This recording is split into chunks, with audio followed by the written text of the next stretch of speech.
Oluvannyuma lw'okutuuzibwa, Ppookino Vincent Mayiga akiikiridde Kamalabyonna wa Buganda mu kwogera kwe asanyukidde nnyo abakooki awamu ne Kamuswaga olw'okutuuka ku kkula eryo era mwategeereza ng'essaza ly'Ekkooki bwe liri ery'enkizo ku malala gonna agatwalibwa Buganda olw'okubanga lifugwa ku musingi gwa nsikirano nga bwe kitali ku masaza malala.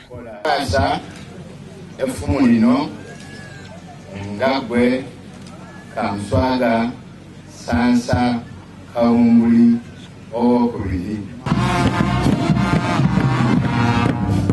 kwasa era n'engabo eno byombi bino bikukulemberenga n'okuyamba okulwanirira n'okulwana entalo zene waffe Ekkooki nga Mukama akulembedde.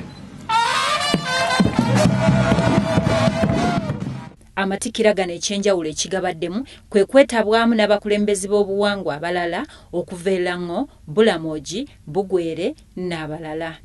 Kamuswaga Apple Sansa Kabumbuli ajjukiza Pulezidenti Museveni okutereeza ennyanja y'Ekkooki Kijja ne Balola olwo abakooki basobole okufuna amazzi amayonjo mu maka gaabwe. Abantu abasinga wano ekizibu kyabwe mazzi. Nagamba omukulembeze w'eggwanga bamulimba kubanga teri mukooki atamanyi nnyanja yaffe Kijja ne Balola eriko amazzi. Naye ssebo amazzi ago geetaaga okuba purified. Kamuswaga ayongedde n'alaga ennaku eri mu bantu be ab'Ekkooki olw'ekibba ttaka ery'abagagga. Tulina ekizibu ky'ettaka wano eri abantu, eri institution, ababiitu n'ababiitu katuli n'erya gavumenti.